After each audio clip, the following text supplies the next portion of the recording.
Certificate of Registration. This is based sa Revenue Regulation 7/2024.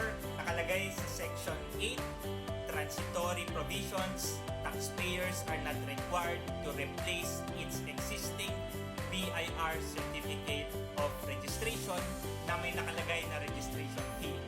Meaning ito sa mga old taxpayers, mga nag-register ng 2023 and prior years, ganito yung COR, di ba may registration fee. Okay lang yan, valid pa rin yan. Sa mga magre-register pa lang, ganito ng COR nyo, wala nang registration fee.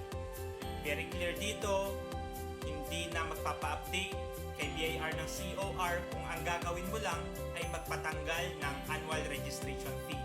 Hindi ka na i-entertain ni BIR dahil nga meron na itong guidelines na to. So good news ito guys, hindi na natin kailangan pumunta kay BIR para lang ipatanggal yung registration fee sa ating BIR Certificate of Registration.